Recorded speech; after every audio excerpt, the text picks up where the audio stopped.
In the first video in this series, I talked about Carpinteria's vulnerability to sea level rise.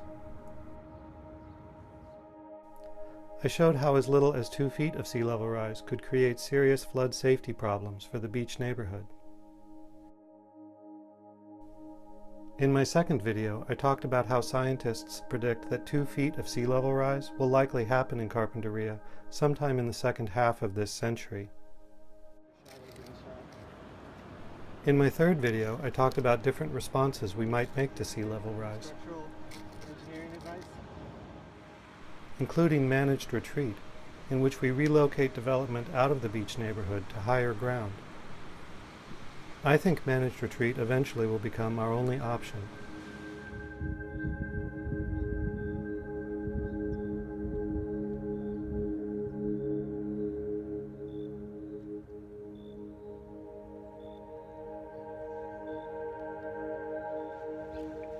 Sea level rise won't cause flooding problems for Carpinteria's beach neighborhood for at least a few more decades. But if we don't do anything about it now, we'll be imposing worse options on the Carpinterians who come after us. I don't think we should do that. This video is about what I think we should do instead.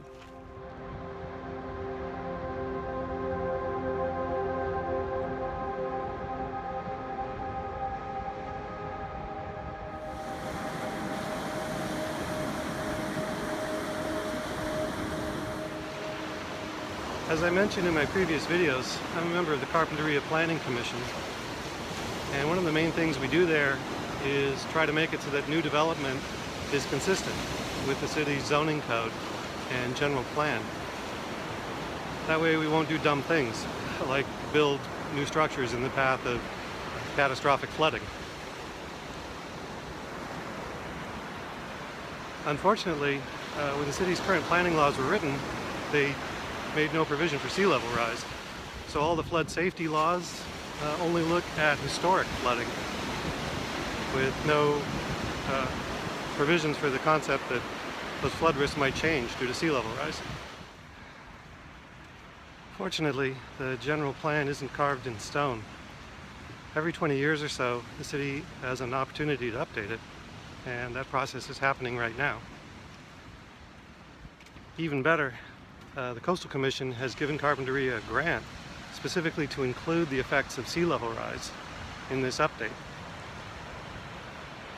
So we have a real opportunity now to fix this problem in our planning laws. And I encourage everyone in the community who cares about this issue to keep up on that process, check the Coastal View for information, and especially attend the public meetings so their voices can be heard.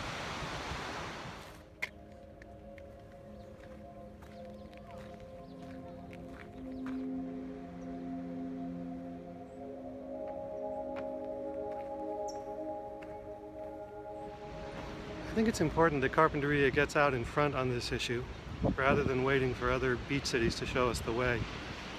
And I think that for a couple of reasons. One is that because we build a residential neighborhood on a coastal salt marsh, even a small amount of sea level rise is going to hit us hard. In other words, we're highly vulnerable to sea level rise, and it's going to affect us earlier than it does a lot of other cities. The other reason, and this is a more positive thing, is that our ability to respond to sea level rise, our so-called adaptive capacity, is also quite high compared to most other cities. Why is our adaptive capacity high? For one thing, unlike other coastal communities in Southern California, we haven't developed all of our low-lying real estate. It's true that we've developed the beach neighborhood, but there's a lot of other low-lying land that we've either left as salt marsh or only lightly developed, like Linden Field and the State Beach Campground. In a sense, that lightly developed land means Carpinteria is pre-adapted for sea level rise. That land will still be affected by increased flood risk, but the changes we'll have to make to deal with that risk will be easier than if we'd developed more. Another thing that helps us is that even in the low-lying areas that have been developed, we haven't maxed everything out with lot-filling mini-mansions, the way other beachfront communities have done. Many of the buildings in the beach neighborhood are still the original older, smaller structures that are nearing the end of their useful lives. That's going to make it easier for us to adapt. The lower the valuation of the property at risk, the less costly managed retreat will be. The final thing that helps our adaptive capacity is that we have a lot of undeveloped land at higher elevation that gives us a place to shift the at-risk development. Much of the undeveloped or lightly developed coastal land at higher elevation, like Tar Pits Park and the Carpinteria Bluffs Nature Preserve, is already dedicated as long-term open space. Other land, like the Bluffs 1 property shown here, is zoned for commercial or residential use, but has been hard to develop, in part because the community places a high value on its open rural character. There's another piece of property, though, that I think has real potential as a site for relocated development. It's called the Bluffs 0 parcel, and interestingly, it's exactly the same size as Carpinteria's beach neighborhood south of the railroad tracks, 46.5 acres. At the moment, Bluffs 0 is used as an oil and gas processing facility. Until recently, it was operated by Veneco, though Veneco is now going through bankruptcy, so it's not clear what's going to happen to the property in the near future. In the long run, though, as climate change becomes harder to ignore, it's likely that this piece of land will become less valuable to Carpinteria as a place to do oil and gas processing, and more valuable as a place to migrate development displaced by sea level rise. Making it so the Bluffs 0 property is safe for other uses is going to take time. But it's crucial that we clean it up so that there's no trace of the toxic chemicals that have been handled there over the years. For example, that big green storage tank you see behind me, T861, it hasn't been used in some time, but it's important that it be removed so we can test the soil under it and make sure there's no contamination there that needs cleaning up.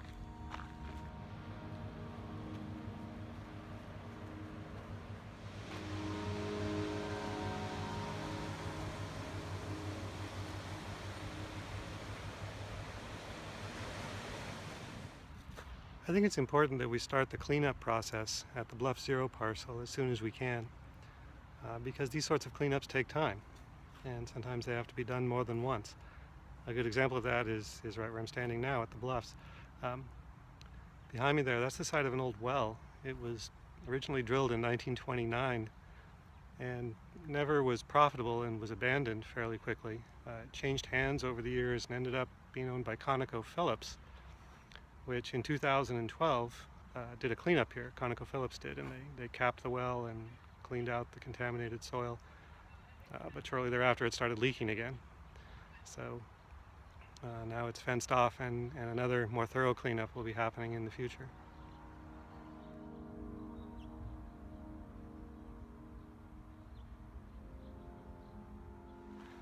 I don't think sea level rise is the biggest problem Carpinteria is likely to face due to climate change.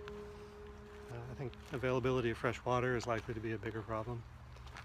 And then there are also other less predictable effects, things like large-scale social disruption, famine, war. I've focused in these videos on sea level rise because I think it's one of the most straightforward parts of the climate change problem.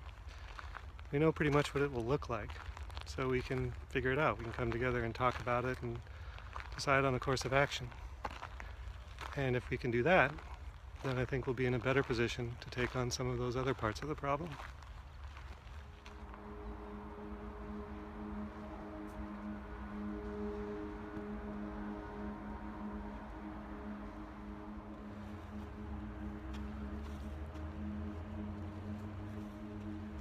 You know, it's scary thinking about some of the more dramatic potential impacts of climate change. But I can think of worse places than Carpinteria for our descendants to try to ride out that kind of future. You know, we have local sources of water, we take care of them. We have local sources of food. And, you know, to some extent we're isolated from major population centers, which could maybe help in terms of those large-scale disruptions. You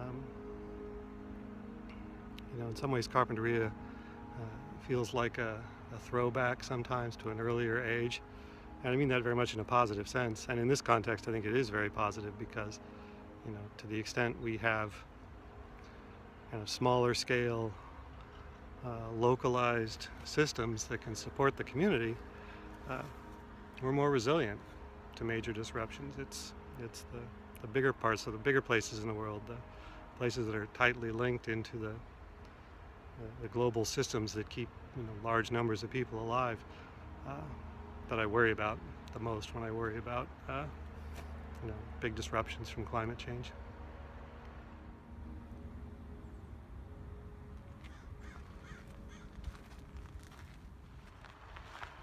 I want to tell you a story. It's about something that happened to me right here on this trail about 10 years ago. My wife and I were out here participating in an Earth Day event that had been conceived of and organized by our friend Katie Roberts. And what it was a day of outdoor learning for the fourth graders in the Carpinteria schools. So we had a bunch of them out here, and we had different sorts of hands-on activities. A day at the bluffs. And I think this was the second year that we'd done it. And the first year, it had been really popular. So a bunch more teachers signed up the second year, and it took us a little bit by surprise. So the groups of kids were pretty big, and I think we had 30 or 40 kids. And we were walking along this path doing a bird watching activity. And it went fine. There were song sparrows and California towhees hopping on the path and turkey vultures flying overhead. So we were all having a good time. But it was also a little chaotic, and we were pretty spread out. I was at the front of the group, and Linda was at the back.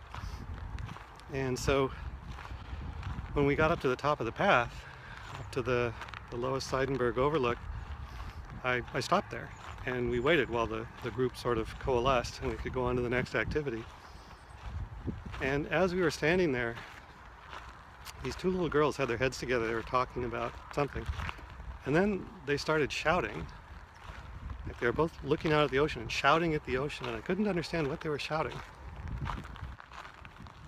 And eventually I was able to figure out that what they were shouting was Alcoy. They were just shouting it over and over, Alcoy, Alcoy. And then they got other kids to participate, and then more and more of them were shouting Alcoy at the ocean.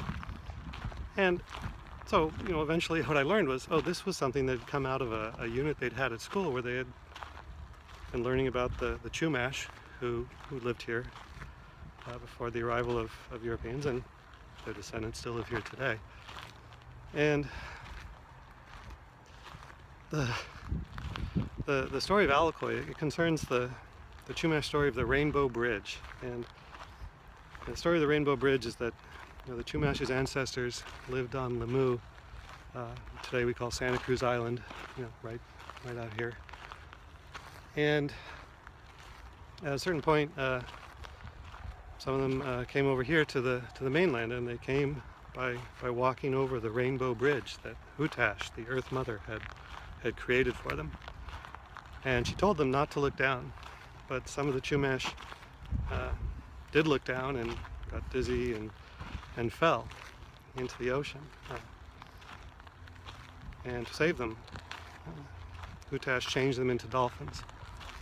So to the Chumash, the dolphins, Alokoi, is their name for them, were their brothers and sisters. And so this little girl had told her friend, if we just shout Alokoi at the ocean loudly enough, Alokoi will come. And they wanted to see Alokoi, so they were shouting. As I say, they got more and more kids to join in with them on this. And it got pretty loud, and it wasn't exactly the bird watching activity that I was supposedly leading, but they were enjoying themselves, and I just kind of relaxed and let them go with it. But I remember kind of smirking to myself at this naive little girl, because what did she know? And then this amazing thing happened. Because right out in front of us, a few hundred feet off the shore, right below the overlook there, a gray whale appeared. And it came up and it spouted, and kids got all excited, and it did a spy hop. It popped up out of the water and fell back with a big crash. The kids are all jumping up and down and cheering. The one little girl looked at the other one with a look on her face like, "See? I told you."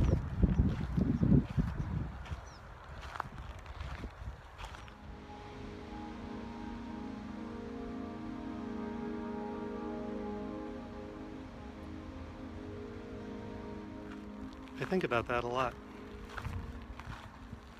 I think about what it means about being open to possibilities, not too cynical for my own good. Yeah, I made these videos in part because I want to live up to that girl's example. I want to live up to the example set by my friend, Katie Roberts, who was instrumental in the fight to save the bluffs, and then had that idea for that outdoor education program and made it happen.